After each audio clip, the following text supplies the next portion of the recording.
My name is Natasha Carver. I'm 31 years old. The day my father-in-law's will was read, I sat in that mahogany-paneled law office expecting nothing. Maybe a family heirloom. Maybe $1,000. What I got instead was everything. The house. The business. The investments. $4.7 million. Everything. And a single line of explanation that would destroy my marriage, expose a decade-long conspiracy, and reveal that the only person in my husband's family who ever truly loved me had been protecting me from the grave. She deserves to know what my son and his mother really are.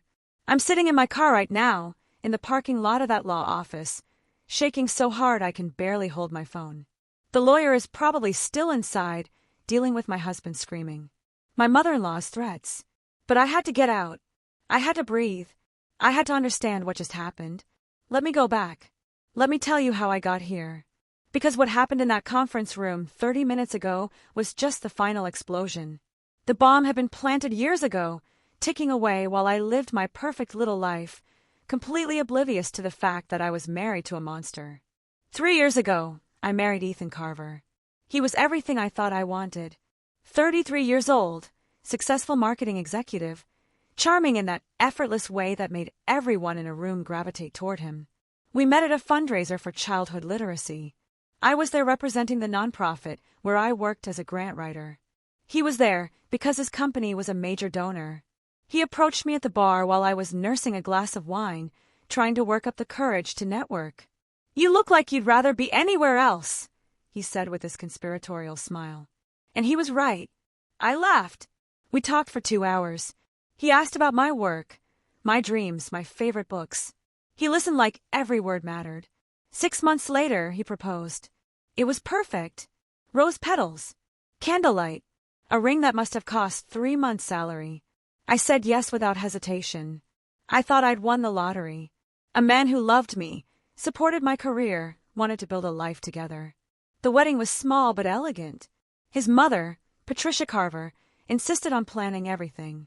"You're so busy with work, darling," she'd said, squeezing my hand with her perfectly manicured fingers. "Let me handle this. Consider it my gift." I was grateful. Patricia was sophisticated, connected, the kind of woman who knew everyone worth knowing. She'd been widowed 5 years earlier when Ethan's father, William, died of a sudden heart attack. Or so I was told. William Carver had been a real estate developer. Self-made man who built a small empire of commercial properties across 3 states. When he died, Patricia inherited everything.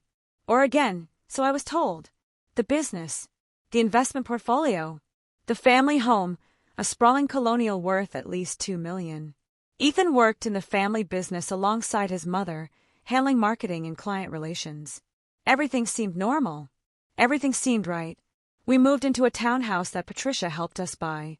She insisted on contributing to the down payment. "Family helps family," she said. Ethan was attentive for the first year. Then gradually, almost imperceptibly, things changed. He started working late, traveling more. His phone was always face down. Passwords changed. When I asked about his day, his answers became vague. Just client meetings, conference calls. "You know how it is, babe. Business." I pushed down the doubts. Everyone said the first few years of marriage were hard. Everyone said you had to work at it. So I worked. I cooked his favorite meals. I bought lingerie. I suggested date nights, weekend getaways, couples therapy. Ethan would agree, then cancel at the last minute. Always with a good reason. Always with an apology. Always with a promise that things would get better soon. They never did. Before I continue, please hit that like button and subscribe to the channel. Drop a comment telling me where you're watching from. I love hearing from you. And if this story resonates with you, share it with someone who needs to hear it. 6 months ago, William's lawyer called. Gerald Brennan, a man in his 70s who'd handled the Carver family's legal affairs for 40 years. His voice on the phone was formal, careful. "Mrs. Carver, I need to schedule a meeting with you, your husband, and your mother-in-law. It concerns William Carver's estate." "But William died 5 years ago," I said, confused. "Didn't Patricia inherit everything?" "There are some matters that need to be addressed," Brennan said, offering nothing more. "Can you come to my office Friday at 2? I told Ethan about the call that night. He was in the kitchen, pouring himself a scotch. His third since coming home. When I mentioned the lawyer's name, his hand froze mid-pour. Just for a second. Then he recovered, finished pouring, took a long drink. "What does that old bastard want now?" he muttered. "He said it's about your father's estate. Do you know what he's talking about?" Ethan's jaw tightened. "No idea. Probably some tax thing. Don't worry about it." But he was worried. I could see it in the way he drained his glass. The way he pulled out his phone and texted someone, his mother, I assumed. The way he avoided looking at me for the rest of the night. Friday came. We drove to Brennan's office in separate cars. Ethan claimed he had a meeting afterward. Patricia was already in the conference room when I arrived, dressed in a cream suit that probably cost more than my monthly salary. She smiled at me, but it didn't reach her eyes. "Natasha, darling, do you have any idea what this is about?" "None," I said honestly. Gerald Brennan entered, carrying a leather folder. He was tall, thin, with silver hair and sharp eyes that seemed to catalog everything. "Thank you all for coming. This won't take long." He sat down, opened the folder, and pulled out a document. 5 years ago, William Carver came to me and revised his will. The changes he made were to remain sealed until today, 6 months after his death, provided certain conditions were met. Those conditions have been satisfied. Patricia's face went rigid. What conditions? That his son remained married for at least 3 years, and that his daughter-in-law remained employed in a professional capacity. Brennan looked directly at me. "You've been married for 3 years and 2 months. You currently work as a senior grant writer at Metropolitan Community Foundation. Therefore, the terms of the will are now executable." My heart started pounding. "I don't understand." Brennan slid the document across the table. "William Carver left his entire estate to you, Mrs. Natasha Carver. The business, valued at $12 million. The investment portfolio, currently worth $2.4 million. The family home and 3 rental properties, combined value of approximately $3.1 million. After estate taxes and settlement costs, you're looking at an inheritance of approximately $4.7 million. The room went silent. I stared at the document, unable to process the words. "That's impossible." Patricia's voice was ice. "William left everything to me. I've been managing the estate for 5 years." "You've been managing it," Brennan agreed. "But you never owned it. William created a trust with me as executor. The trust stipulated that upon his death, you would act as administrator until certain conditions were met. Those conditions have now been satisfied. The estate transfers to Natasha, effective immediately." Ethan's face had gone white, then red, then a mottled purple that would have been funny if I wasn't so confused. "This is fraud. My father would never. Your father was extremely specific in his instructions," Brennan interrupted. He pulled out another document. A letter, handwritten, sealed with red wax. He also left this, to be read aloud in the presence of all parties. He broke the seal and began to read in William's voice, words written 5 years ago but landing like bombs in that conference room today. "To my daughter-in-law Natasha, if you're hearing this, it means you've stayed married to my son for 3 years despite what I suspect has been a difficult, lonely marriage. It means you've maintained your independence and your career despite pressure to give it up. It means you're stronger than you know. You deserve to know what my son and his mother really are. Ethan is not my biological child. Patricia had an affair 34 years ago with a man named Douglas Vance, a con artist she met at a resort in Monaco. When she discovered she was pregnant, she passed the child off as mine. I didn't learn the truth until Ethan was 12 years old, when a DNA test for a medical issue revealed he wasn't my son. I confronted Patricia. She admitted everything.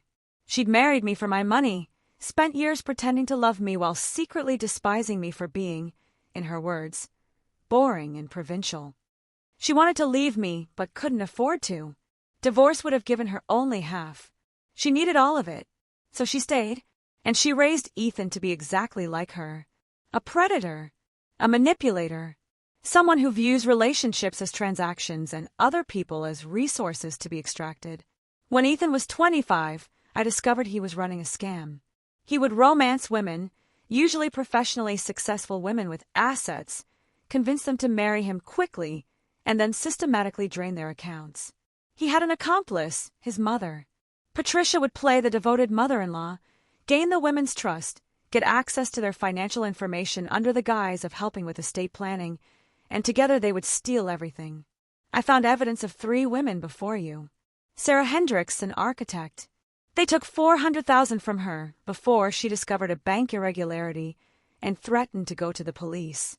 Patricia paid her off. The money came from my accounts, though I didn't know it at the time. Jennifer Park, a physician.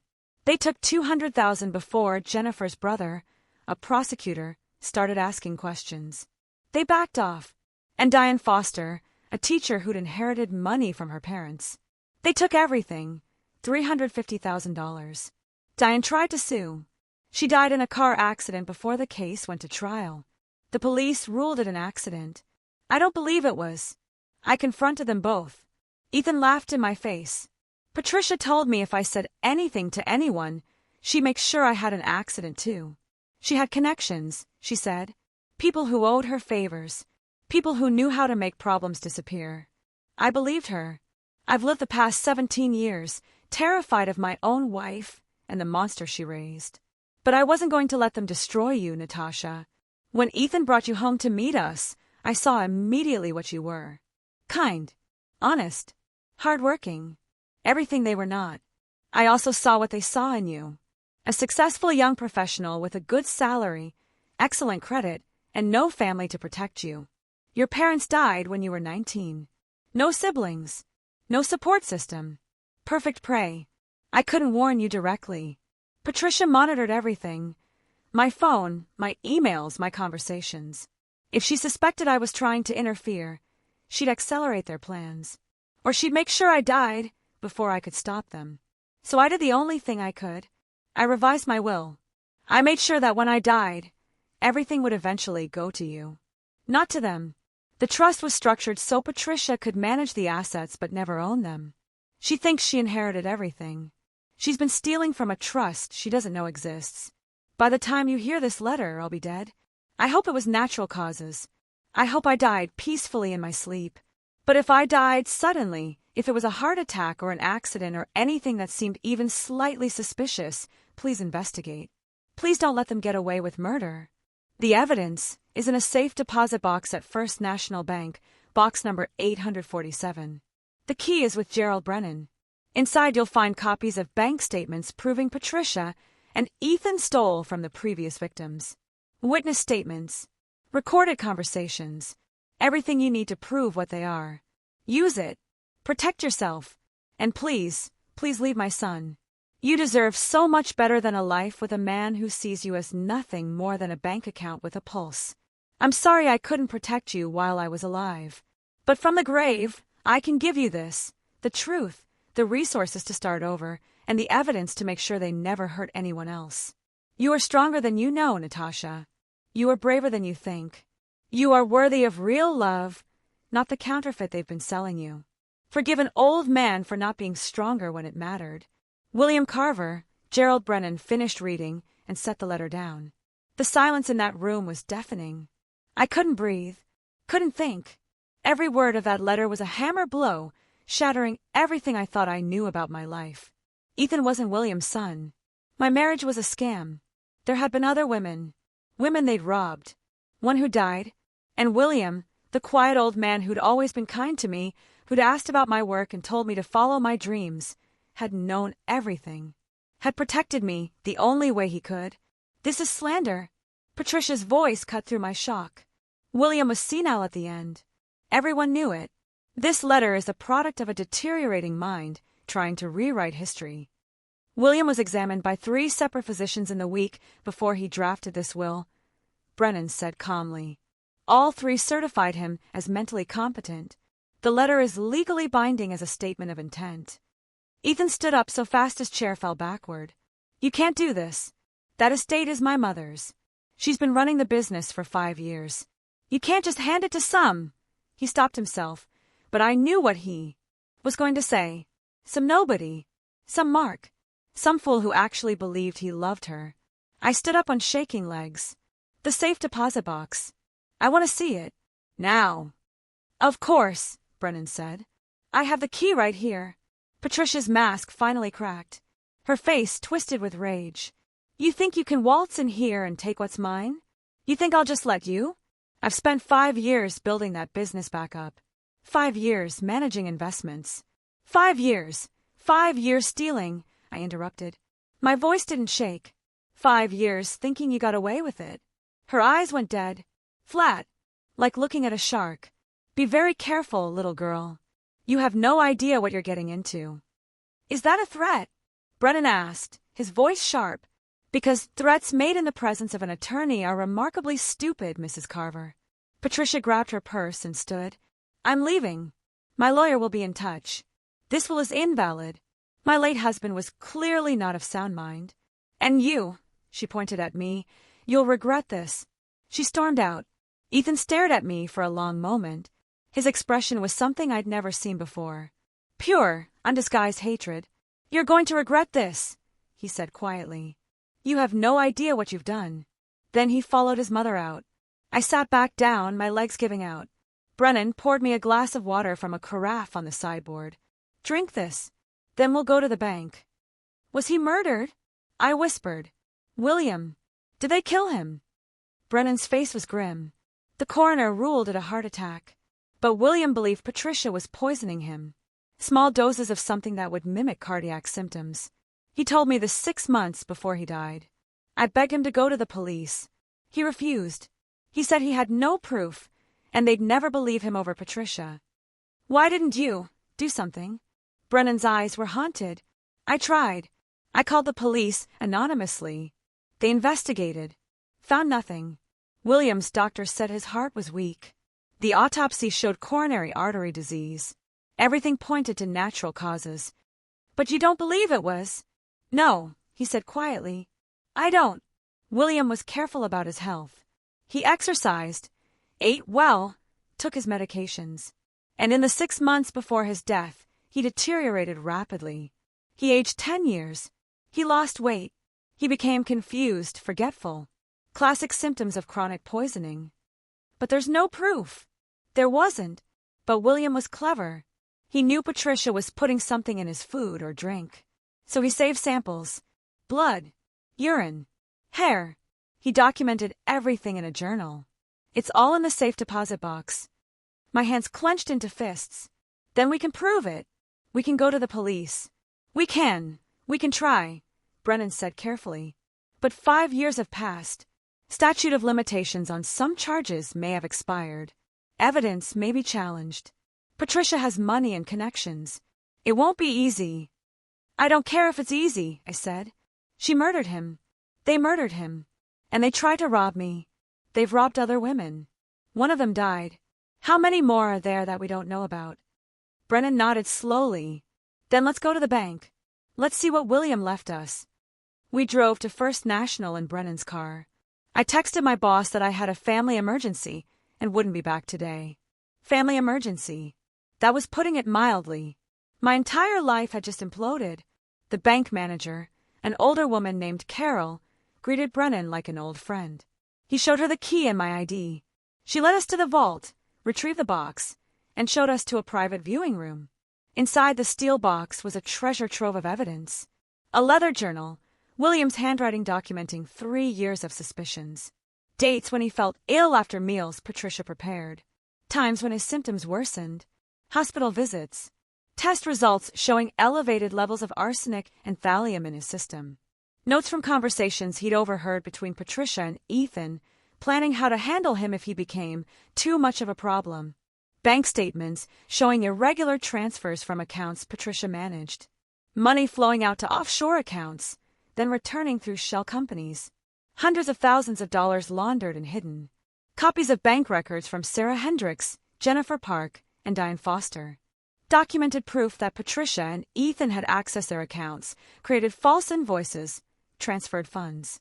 All the evidence William had gathered over years of secret investigation. Witness statements. A housekeeper who'd seen Patricia putting white powder in William's tea. A business associate who'd heard Ethan bragging about stupid women who deserve what they get. A private investigator's report detailing Patricia's connections to Douglas Vance, the con artist who was actually Ethan's biological father, and revealing that Vance was currently in prison in Nevada for fraud and identity theft. And photographs. Dozens of them. Ethan with other women. Dates stamped over the past 3 years. The entire duration of our marriage. Dinners. Hotels. His hand on a blonde woman's back. Kissing a brunette in a parking garage. Dancing with a redhead at some gala. Every single photograph felt like a knife between my ribs. I'd been so stupid. So blind. I'd made excuses for every late night, every business trip, every time he'd been cold or distant. I'd blamed myself. Thought if I was prettier, more interesting, more fun, he'd love me the way I loved him. But he'd never loved me. He'd never even liked me. I was a job. A mark. A retirement plan. Brennan watched me flip through the photos. "I'm sorry," he said quietly. "William wanted you to know everything." "The blonde," I said, pointing to one photo dated 3 months ago. "Who is she?" Brennan opened a folder and found a page. Melissa Grant. Pharmaceutical sales rep, 34 years old. Single. According to the investigator's notes, Ethan met her at a medical conference in Chicago. They've been seeing each other for 5 months. And the brunette? Vanessa Zhou. Software engineer. They met at his gym. That one was 6 months ago, overlapped with Melissa. And the redhead? That's from before your marriage. Her name was Rachel something. The investigator lost track of her. I set the photos down. My hands weren't shaking anymore. Shock had given way to something colder. Harder. "What do we do now?" I asked. "We go to the police," Brennan said. "All of this evidence together, the financial crimes, the possible murder, the pattern of fraud, it's enough to open an investigation. Will they actually investigate? Or will Patricia pay someone off?" "I've already contacted someone I trust," Brennan admitted. "Detective Sarah Reeves, Major Crimes Unit. She's clean. Completely straight. Incorruptible. I called her this morning after you confirmed you were coming to the reading. She's waiting to hear from us." I looked at him sharply. "You knew I'd want to go to the police." "I knew William's daughter-in-law would," he said with a small smile. "William told me you were smart and brave." He was right. Detective Sarah Reeves was everything Brennan promised. Mid-40s, sharp-eyed, no nonsense. She listened to our story in a conference room at the police station, taking notes, asking pointed questions.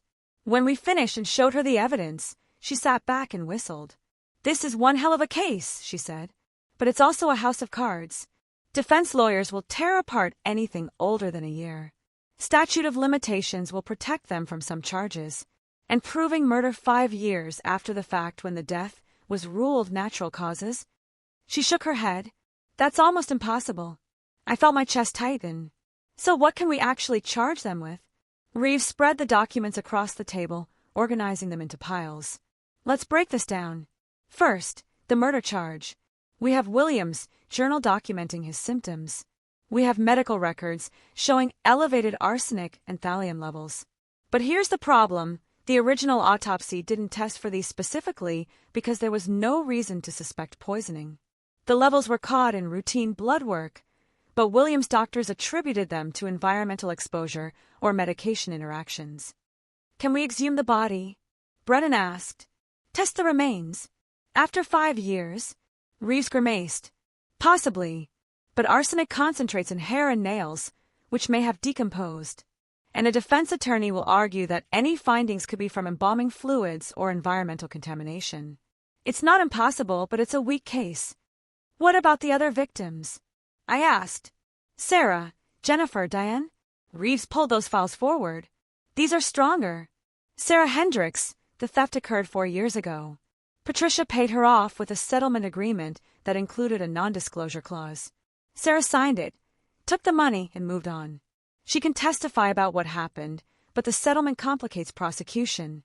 Her lawyer at the time should have reported the suspected fraud, but didn't. Because Patricia probably paid him too," I said bitterly. "Probably," Reeves agreed. "But we can't prove it." Jennifer Park, similar situation. The theft was 3.5 years ago. Her brother, the prosecutor, threatened legal action. Patricia and Ethan backed off, returned some of the money, claimed it was all a misunderstanding. No charges were filed. Jennifer can testify, but again, no contemporaneous police report, No official investigation. And Diane Foster? Reeves's expression darkened. Diane is our wild card. Her car accident was investigated by the county sheriff's department. Single vehicle collision. She lost control on a mountain road, went through a guardrail, car rolled down an embankment. The crash investigation found nothing suspicious. No evidence of another vehicle. No mechanical failure initially identified. Initially, Brennan leaned forward. The mechanic who examined the wreckage noted something odd in his report. The brake lines showed signs of recent damage, like they'd been scored or weakened. But his supervisor, who happened to golf with the county sheriff, overruled him, said the damage was consistent with the crash impact. The mechanic was told to keep his mouth shut or find another job. Jesus, I whispered. I pulled the file this morning, Reeves continued. The mechanic's name is Tomchin. He's retired now, living in Oregon. I called him.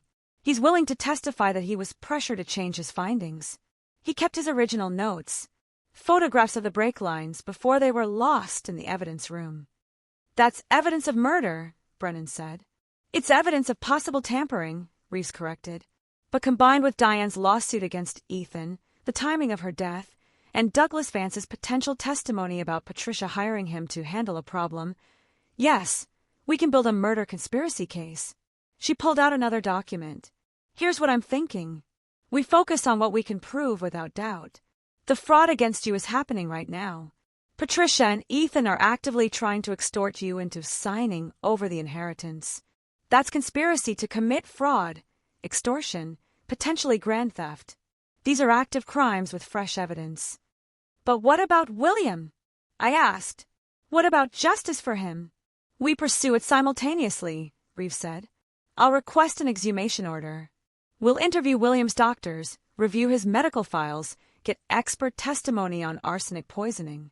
We'll track down the housekeeper who saw Patricia putting powder in his tea. We'll build the case. But it's going to take time, and it might not result in murder charges.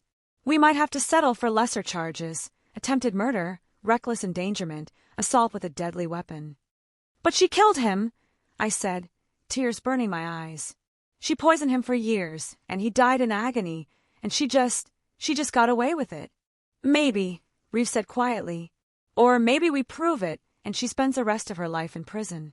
But we need you to be patient. We need you to be smart. Can you do that?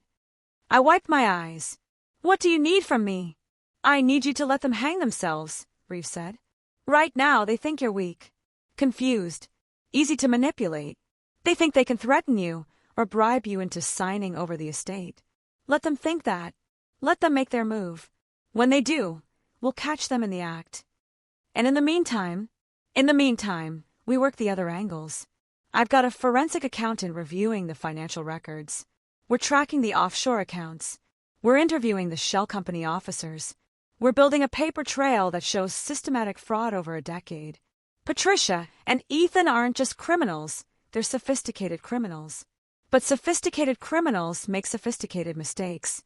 We'll find those mistakes. Brennan cleared his throat. What about Douglas Vance? Ethan's biological father? Reeves pulled up something on her laptop. Douglas Vance, 62 years old, currently serving an 8-year sentence at Ely State Prison in Nevada for securities fraud, identity theft, and money laundering. He's been a con artist his entire adult life. Multiple aliases, multiple schemes. He's been in and out of prison since he was 25. And Patricia had an affair with him? I asked. According to William's journal, yes. 34 years ago, Patricia met Vance at a resort in Monaco. She was married to William, bored, looking for excitement. Vance was running a scam targeting wealthy tourists. They had a brief affair. Patricia got pregnant. She knew the timing meant the child couldn't be William's. They hadn't been intimate in months. So she seduced William, made sure they were intimate, and then announced the pregnancy a few weeks later. And William believed her. William had no reason not to, Brennan said. Patricia was his wife. He loved her, or thought he did. When Ethan was born, Patricia made sure William was listed as the father on the birth certificate. No DNA test. No questions. Until Ethan needed one for a medical issue, Reeves added. William found out then that Ethan wasn't his biological son. confronted Patricia. She admitted the affair but claimed she didn't know who the father was, that it could have been William or the other man. William didn't believe her. He secretly contacted Vance, got a DNA sample, confirmed that Vance was Ethan's father. Why didn't William leave her then? I asked. Because she threatened him, Brennan said softly. William wrote about it in his journal. Patricia told him if he filed for divorce, she'd destroy him. Claim he was abusive. Destroy his business reputation. Make sure he never saw Ethan again. William was a quiet, gentle man. The idea of that kind of public battle terrified him. So he stayed, trapped in a marriage to a woman who despised him, raising a son who wasn't his. I felt sick. William had suffered for decades, and I'd been so blind to all of it, thinking the Carvers were this perfect family. I need to contact Vance, Reeves said. Nevada DOC is cooperative. I'll arrange a video interview. If Vance is willing to testify about Patricia's involvement in Diane's death, that corroborates our murder conspiracy charge. Why would he testify against her? I asked. What's in it for him? Reeves smiled grimly. Reduced sentence. Transfer to a better facility. Vance is 62 and in poor health. He's looking at 4 more years minimum. If we offer him a deal, testimony in exchange for early release to a minimum security facility with better medical care, he'll take it. Criminals like Vance have no loyalty. They'll sell out anyone to save themselves.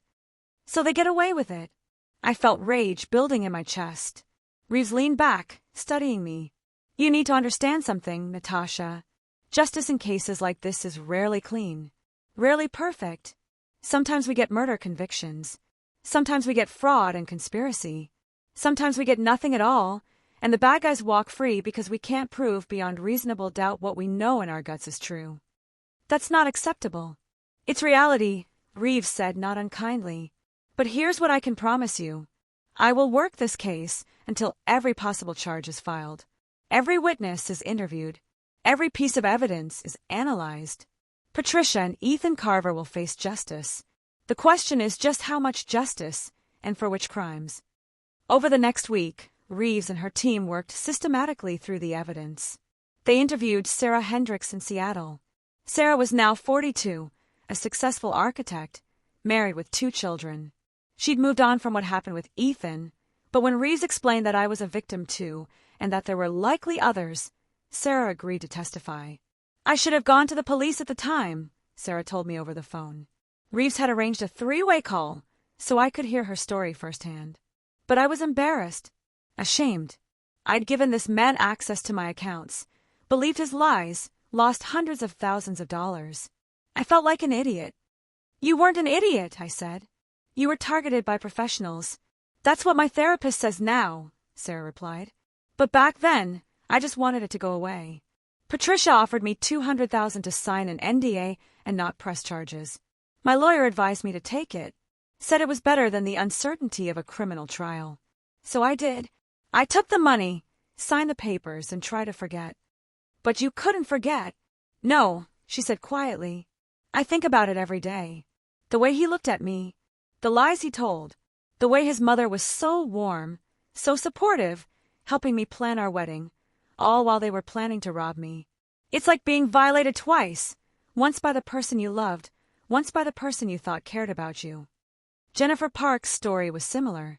She was now 39, a pediatric surgeon in Boston. The theft had occurred during her residency, a time when she was working 100-hour weeks and had no bandwidth to manage her own finances.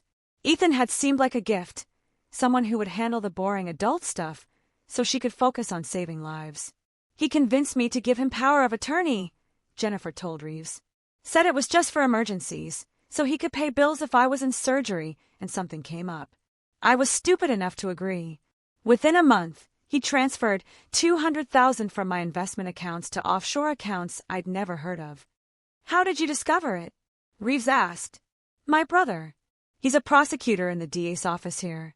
He was helping me with my taxes and noticed irregularities, missing transactions, unexplained transfers. He started digging and found the whole scheme. When he confronted Ethan claimed it was all a misunderstanding, that he'd been making investments on my behalf and would return everything immediately. Did he? Some of it. $70,000. My brother threatened criminal charges if Ethan didn't return the rest, and suddenly Patricia showed up. She was so apologetic, said her son had made terrible mistakes, that he was dealing with gambling addiction, that she'd personally ensure I got my money back. She wrote me a check for the remaining $130,000 right there. From her own account? Reeves asked. Yes. She positioned it as her trying to make things right, to protect her son from his own mistakes. I was supposed to be grateful. And honestly, I was just relieved to have my money back and to be rid of Ethan. I didn't realize then that the money Patricia gave me was probably stolen from someone else. Probably from William, I said quietly. Probably, Jennifer agreed. I'm so sorry. If I'd pressed charges then, maybe your father-in-law would still be alive. Maybe you'd never have married Ethan. You did what you thought was right with the information you had, Reeves said. That's all any victim can do. The forensic accountant's report came back 2 weeks into the investigation. Harold Shin was a 60-year-old CPA with 30 years of experience tracking financial fraud for the FBI. He'd reviewed every document in William's safe deposit box and run his own analysis of the Carver family accounts. It's sophisticated, Shin told us in Reeves's office. Patricia Carver understands how money moves and how to hide it, but she's not quite as clever as she thinks she is. He pulled up a spreadsheet on his laptop. Over the past decade, Patricia has moved approximately $8.3 million through a network of shell companies, offshore accounts, and real estate trusts. The money came from multiple sources: embezzlement from William's business, theft from Ethan's victims, insurance fraud, and what I believe is money laundering for outside parties. Money laundering? I asked. Patricia has connections to some questionable people, Chin explained. Real estate developers who need to clean dirty money. Businessmen with ties to organized crime. Patricia would accept their cash, run it through her shell companies and real estate investments, and return it as clean money from legitimate business deals. She'd keep a percentage as her fee. How much of a percentage? Reeves asked. Usually 20 to 30%. I estimate she's laundered about $4 million for outside parties over the years, keeping approximately $1 million for herself. Jesus Christ, I breathed. This is so much bigger than I thought. It is, Chin agreed. But here's the good news. Every transaction leaves a trail. Patricia used the same routing numbers, the same shell company names, the same patterns over and over. Once you know what to look for, it's like following breadcrumbs. I can trace every dollar back to its source. And this will hold up in court? Reeves asked. Absolutely. I'll testify as an expert witness. I'll walk the jury through every transaction. By the time I'm done, they'll understand exactly how Patricia and Ethan stole millions and tried to make it disappear. The exhumation of William's body happened 3 weeks after the investigation began. It was a gray, drizzly morning when the team from the medical examiner's office opened William's grave. I wasn't there. Reeves thought it would be too traumatic, but Brennan attended as the executor of the estate. He called me that afternoon. The remains are being analyzed, he said. The meat thinks they can extract tissue samples from organs that were preserved during embalming. Hair and nail samples are intact. We should have results in 2 to 3 weeks. And if they don't find elevated arsenic levels, then we proceed with the other charges, Brennan said firmly. But I think they'll find it, Natasha. William was a methodical man. If he said Patricia was poisoning him, she was poisoning him. Douglas Vance's video interview took place in a secure room at Ely State Prison. Reeves, Brennan, and I watched from a conference room at the police station via live stream. Vance appeared on screen, a thin, weathered man with prison-gray skin and cold eyes. He wore an orange jumpsuit and had the calculating look of someone who'd spent a lifetime conning people. Mr. Vance, Reeves began. Thank you for agreeing to speak with us. Didn't have much choice, Vance said, his voice raspy from decades of smoking. But your offer is interesting. Early release in exchange for testimony. I'm listening. I need you to tell me about Patricia Carver. Vance smiled, showing yellowed teeth. Patricia. Hell of a woman. Smart. Ruthless. We had a thing 35 years ago. She was married to some boring real estate developer, bored out of her mind. I was running investment scams in Monaco. We hooked up, had some fun, she got pregnant. Did she tell you about the pregnancy? Eventually, after the kid was born, she tracked me down, sent me a photo of the baby, said he was mine, but that her husband thought he was his. She wanted money, said if I didn't pay, she'd go to her husband and tell him everything. So you paid her? For a few years, yeah. Few thousand here and there. Enough to keep her quiet. Then I got arrested for fraud in France, did 5 years in a French prison. Lost track of her after that. Didn't hear from her again until about 8 years ago. What happened 8 years ago? Vance shifted in his seat. She contacted me through an intermediary. Said she had a problem that needed handling. A woman was threatening to sue her son for fraud. The woman had evidence, was planning to go to the police. Patricia wanted the problem to go away. What did she offer you? 50,000. Half up front, half after the job was done. And what was the job? Vance looked directly into the camera. She wanted me to arrange an accident. Make it look natural. No obvious signs of foul play. She wanted you to kill this woman. She wanted the woman dead, yeah. I don't do that kind of work myself, but I know people who do. I connected Patricia with a guy I knew from my time in California. Mechanic. Specializes in making vehicles malfunction in fatal ways. What was the mechanic's name? I knew him as Alex. Don't know his real name, never asked. But I gave Patricia his contact information. She paid him directly. The woman died a few weeks later. Car accident on a mountain road. Diane Foster. If that was her name, Vance said with a shrug. I didn't follow up. Wasn't my business. But you facilitated a murder for hire. I connected 2 parties. What they did after that wasn't my concern. Reeves leaned forward. You realize what you're admitting to is conspiracy to commit murder. That's a life sentence. Vance smiled again. Which is why I want immunity. Full immunity from prosecution for any involvement in that woman's death, plus transfer to a minimum security facility with early release. You give me that, I'll testify. I'll tell a jury exactly what Patricia wanted and how I helped her get it. That's a hell of an ask. It's a hell of a case, Vance countered. Without me, you've got circumstantial evidence. With me, you've got a witness to conspiracy. I'm worth the deal. Reeves looked at me through the camera. I nodded. Vance was a monster, but he could give us Patricia. I'll take your offer to the DA, Reeves said. If he agrees, we'll have a deal. The DA did agree. 3 days later, Douglas Vance signed a cooperation agreement. In exchange for his testimony against Patricia Carver, he would receive immunity from prosecution for Diane Foster's murder and would be transferred to a minimum security facility with early release eligibility in 18 months. I hate this, I told Reeves. We're letting him walk away. We're letting him walk into a witness box, Reeves corrected, where he'll testify that Patricia Carver paid to have someone killed. That's worth more than keeping Vance in prison. The toxicology results from William's remains came back 5 weeks after the exhumation. I was at work when Reeves called. We got him, she said, triumph in her voice. William's hair samples showed extremely elevated levels of arsenic and thallium, consistent with chronic poisoning over an extended period.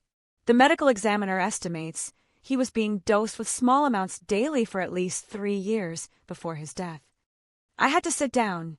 My legs wouldn't hold me. 3 years. The tissue samples from his liver and kidneys showed significant damage consistent with heavy metal poisoning. The ME's opinion is that William died as a direct result of arsenic toxicity causing cardiac arrest. In other words, Patricia murdered him. Can we charge her? We can and we will, Reeves said. First-degree murder. Premeditated, prolonged, deliberate. The maximum sentence in this state is life without parole. That's what we're going for. I didn't say that, Reeves corrected. I said some charges won't stick, but we can absolutely nail them on the recent stuff. Fraud, embezzlement, identity theft. If we can prove they're actively planning to defraud you, that's conspiracy. That's solid. How do we prove that? Reeves smiled. It wasn't a nice smile. We let them try. The plan was simple but terrifying. I would go home. Act normal. Pretend the reading had shaken me, but that I didn't understand the implications. Let Patricia and Ethan think I was confused, overwhelmed, easy to manipulate. Reeves would have her team install surveillance equipment in my house. Cameras, audio recorders, everything hidden. They'd monitor my calls, my emails, and they'd wait for Patricia and Ethan to make their move. They will make a move, Reeves said confidently. They can't let you keep that inheritance. They'll try to intimidate you, bribe you, or trick you into signing it over. When they do, we'll have them on tape. What if they try something worse? I asked quietly. Diane Foster died in a car accident. That's why you'll have protection, Reeves said. Plainclothes officers watching your house 24/7. You won't see them, but they'll be there. If anyone tries to hurt you, we'll know immediately. And if they succeed before you can stop them? Reeves's face was grim. Then we'll make sure they never see daylight again. Not exactly reassuring. But what choice did I have? That night I went home. Ethan's car wasn't in the driveway. Good. I needed time to think, to process, to figure out how to pretend everything was normal when my entire world had detonated. I walked through our townhouse seeing everything differently. The furniture Patricia had helped us pick out. The art on the walls that Ethan had chosen. The kitchen where I'd cooked thousands of meals for a man who saw me as livestock. Everything felt contaminated, poisoned. I poured myself a glass of wine and sat on the couch. My phone buzzed. Text from Ethan. Working late. Don't wait up. I almost laughed. Working late. Right. He was probably with one of his girlfriends. Or with Patricia, planning how to get the inheritance away from me. Another text. This one from an unknown number. This is Detective Reeves. Team will install equipment tomorrow while you're at work. We've already put surveillance on your house. You're safe. Safe. I didn't feel safe. I felt like I was standing on a frozen lake, hearing the ice crack beneath my feet, knowing at any second I'd plunge into freezing water. But I texted back. Thank you. I didn't sleep that night. I lay in bed staring at the ceiling, listening to every sound. When Ethan finally came home at 2 a.m., I pretended to be asleep. He stood in the doorway for a long moment. I could feel him watching me. Then he left, going to the guest room. We didn't speak the next morning. He left before I woke up, or before he thought I'd wake up. I'd been awake since 5, trying to figure out how to act normal at work when nothing would ever be normal again. At the office, I went through the motions, answered emails, attended meetings. My coworkers noticed I was distracted but didn't push. Around noon, I got a text from Reeves. Installation complete. Everything is live. Remember, act natural. Let them come to you. If this story is making your blood boil like mine was, make sure you're subscribed and hit that notification bell so you don't miss what happens next. Trust me, the revenge gets so much better. Your support means everything to this channel. 2 days passed. Ethan avoided me, slept in the guest room, left early, came home late. When we did cross paths, he was cold, distant, like I was a stranger in his house, which I suppose I was. On the 3rd day, Patricia called. Natasha, darling, we need to talk. Can you come by the house this evening? Just the two of us, woman to woman. My skin crawled at her endearment, but Reeves had told me to let them make contact. So I agreed. 6 o'clock. Patricia suggested. I'll have dinner ready. Dinner? Right. Like I'd eat anything that woman prepared. I arrived at the Carver family home at 6. It was a beautiful colonial, 3 stories of architectural elegance. I'd always loved this house. Now I knew it had been bought with William's blood money, maintained with funds Patricia had stolen. Every brick was built on lies. Patricia answered the door wearing a cream sweater set and perfect makeup. Her smile was warm, welcoming, completely false. Come in, dear.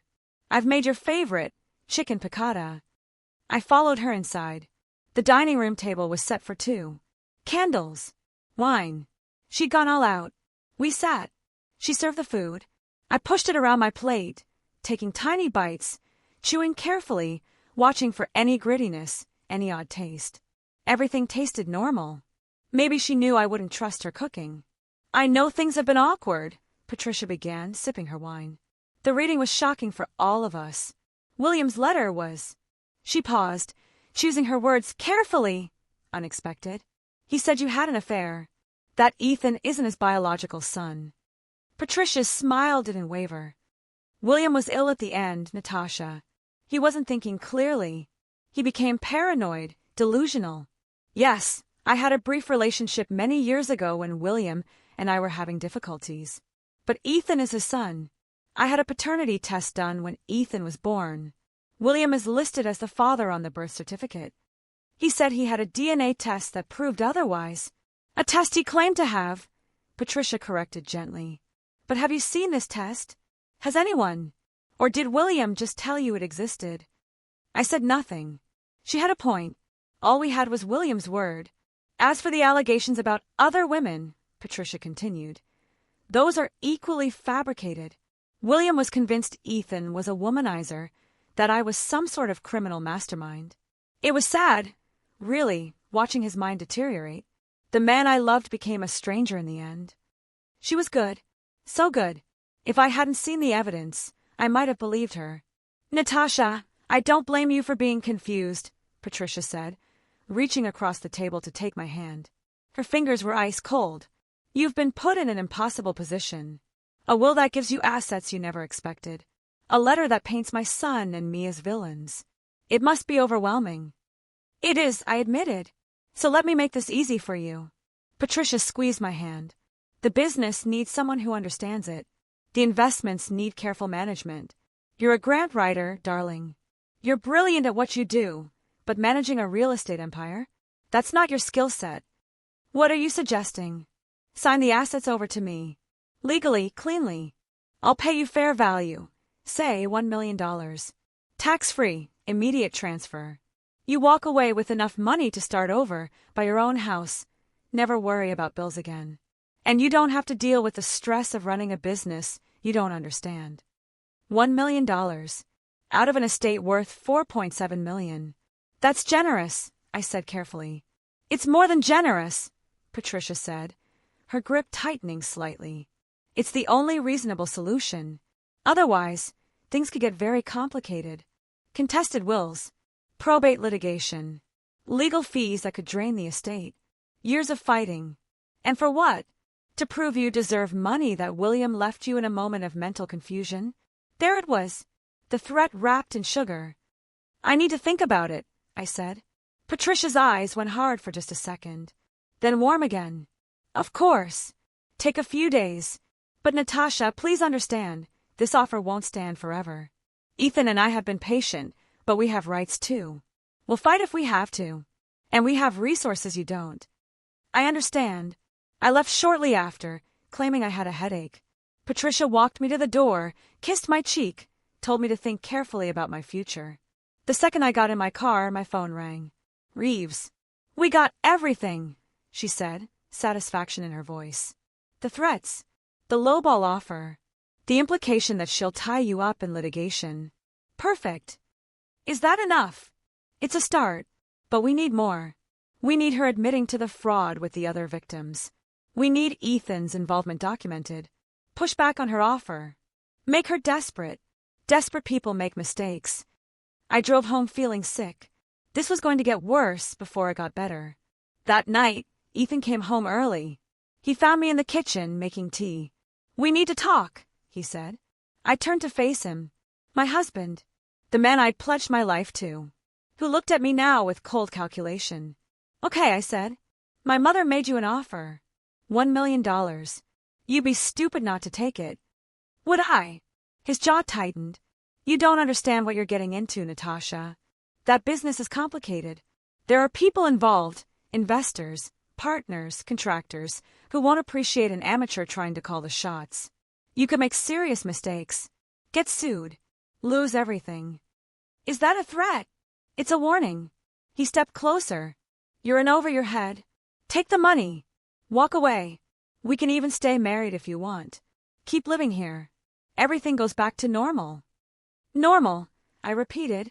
You mean I go back to pretending I don't know you're cheating on me? That you married me to rob me? That your mother probably murdered your father? His hand shot out and grabbed my wrist. Hard. Painful. Don't you ever accuse my mother of that. She loved him. She poisoned him. I tried to pull away, but he held tight. And you helped her. You knew what she was doing, and you did nothing. Ethan's face went white, then red. You're crazy. Just like he said you'd be. Just like all of them. All of them. I pulled harder. You mean Sarah? Jennifer? Diane? His eyes widened. Just for a second. Confirmation. Let go of me, Ethan. He released my wrist and stepped back. You're making a huge mistake. My mother is giving you a chance to walk away clean. If you don't take it, things will get ugly. They're already ugly. He stared at me for a long moment. I never loved you, he said quietly. I want you to know that. You were a job. That's all you ever were. I know, I said. Your father's letter made that very clear. My father, Ethan spat the words, was a weak, pathetic man who couldn't satisfy his own wife. He had no right to give you anything. That money is mine. That business is mine. And I'm going to get it back. How? I asked. By killing me? Like your mother killed William? Like what happened to Diane Foster? Ethan went very still. You need to be careful, Natasha. Diane was an accident. But accidents happen, especially to people who don't know when to back down. He walked out. I heard the front door slam. My hands were shaking.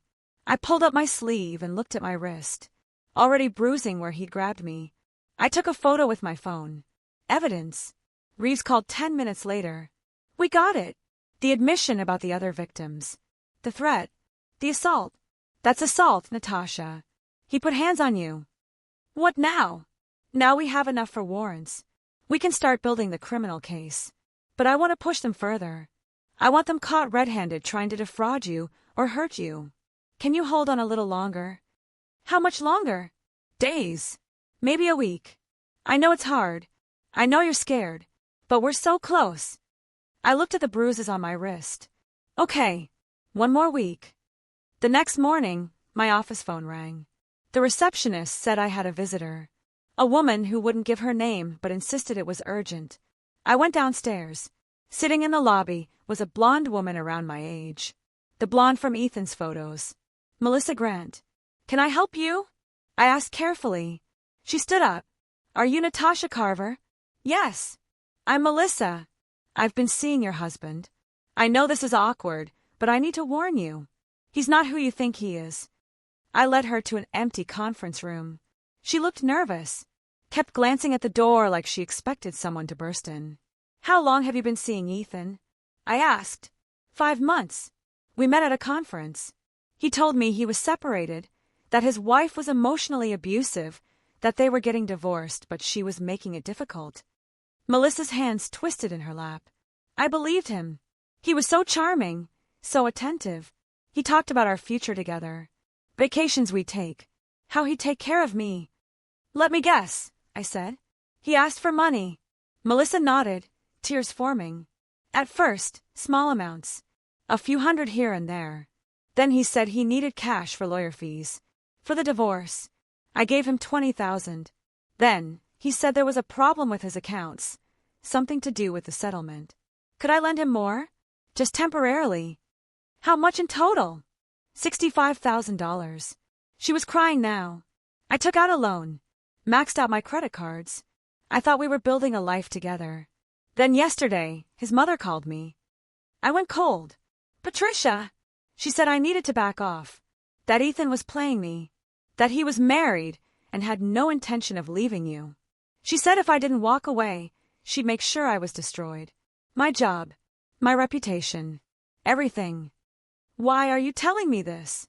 Because I did some research. I Googled Ethan's name and found an old newspaper article about a woman named Diane Foster who dated him. She died in a car accident, and there was a lawsuit she'd filed before she died, claiming he'd stolen from her. Melissa pulled out her phone and showed me the article. There it was. 3 years old. Woman dies in single car accident. Lawsuit against local businessman dismissed.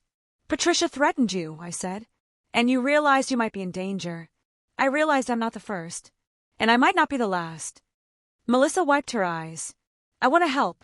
If you're going to the police, if you're going to stop him, I'll testify. I'll give you everything. Bank records. Text messages. Emails. Whatever you need. I called Detective Reeves from the conference room. Melissa gave her statement. Showed her evidence. Reeves looked at me with something like respect. You're building us a hell of a case, she said. 3 days later, Patricia called again. Natasha, we need to finalize this. I've drawn up paperwork for the asset transfer.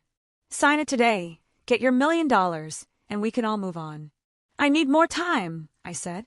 You've had enough time. Patricia's voice hardened. Sign the papers by Friday, or I'll file a lawsuit challenging the will. I'll drag you through years of litigation. By the time we're done, there won't be anything left to fight over. Legal fees will consume the entire estate. I'll think about it. Think fast. She hung up. Friday came. I went to Brennan's office where Patricia and Ethan were waiting with their lawyer, a slick man in a designer suit named Richard Crane. Mrs. Carver, Crane greeted me. I understand you've agreed to sign the transfer papers. I haven't agreed to anything, I said. I want to understand what I'm signing. Crane pushed a stack of documents across the table. Standard asset transfer. You're conveying ownership of all properties, businesses, and investments inherited from William Carver to Patricia Carver in exchange for $1 million, paid immediately upon execution. I pretended to read carefully, flipped pages, asked questions, stalled. Is there a problem? Patricia asked, her voice tight. I just want to make sure I understand. This transfers everything. Everything, Ethan confirmed. The business, the properties, all of it. And if I don't sign, then we proceed with litigation, Crane said smoothly, which would be unfortunate for everyone involved. I picked up the pen, held it over the signature line. Patricia and Ethan leaned forward, predatory, eager. The door opened. Detective Reeves walked in, flanked by 4 uniformed officers. Nobody sign anything, Reeves said. Patricia's face went white. Ethan half stood from his chair. Crane looked confused. What is the meaning of this? He demanded. Reeves pulled out handcuffs. Patricia Carver, Ethan Carver, you're under arrest for fraud, conspiracy to commit fraud, extortion, and attempted murder. You have the right to remain silent. I sat back and watched them read my husband and mother-in-law their rights. Patricia's mask finally shattered completely. She started screaming about her lawyer, her connections, how we'd all regret this. Ethan just stared at me with pure hatred. You bitch. You. Shut up, Reeves said, snapping the cuffs on his wrists. Anything you say can and will be used against you. Crane tried to intervene, claiming his clients were being harassed, but Reeves shut him down. Your clients have been caught on tape threatening, extorting, and conspiring to defraud Mrs. Carver. We have recordings of everything, and we have 3 prior victims willing to testify. Patricia and Ethan were let out. I sat in that conference room feeling nothing. No triumph, no relief, just exhaustion. Brennan patted my shoulder. William would be proud of you. Would he? I asked. I just destroyed his family. You destroyed the people who murdered him and terrorized you, Brennan corrected. That's not the same thing. The trial took 6 months. The prosecution laid out everything. William's journal and medical records proving Patricia poisoned him with arsenic. Bank records showing the theft from Sarah, Jennifer, and Diane. Melissa's testimony about Ethan's fraud. Recordings of Patricia and Ethan threatening me. Patricia's defense tried to claim William's journal was fabricated, that his accusations were the product of dementia. But the medical records were real. The elevated arsenic levels were documented. 3 different doctors testified that William's symptoms were consistent with chronic poisoning. Ethan's defense tried to claim he didn't know about his mother's crimes, that he thought the relationships with Sarah, Jennifer, Melissa, and me were legitimate. But the text messages showed otherwise. Messages to Patricia coordinating their schemes, bragging about stupid women who deserved what they got. Diane Foster's family filed a wrongful death lawsuit. The investigation into her accident was reopened. Witnesses came forward saying they'd seen a dark SUV matching Ethan's following Diane's car the day she died.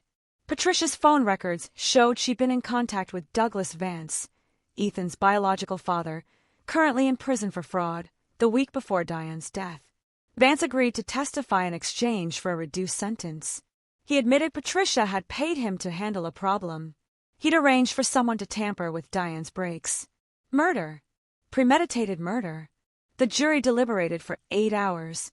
Guilty. On all counts. Patricia got life without parole for William's murder and conspiracy in Diane's death. Ethan got 30 years for fraud, extortion, and conspiracy to commit murder. Their assets were seized to pay restitution to victims. I sat in that courtroom and watched them sentenced. Patricia didn't cry, didn't show emotion, just stared straight ahead like she was already dead inside. Ethan looked at me as they led him away. "I hope you rot," he said. "Already did," I replied. "For 3 years. Married to you." The divorce was finalized 3 months later. I kept the townhouse. Ethan got nothing, as the prenup he'd insisted on actually protected me, not him. Irony. 2 years have passed since the trial. I'm 33 now. I rebuilt William's company from the ground up, hired a proper management team, and turned it into something he'd be proud of. Ethical, transparent, profitable. I established the William Carver Foundation, which provides grants to victims of financial fraud. Sarah, Jennifer, and Melissa all received restitution. Diane's family received compensation and an apology. I sold the family home. Too many ghosts.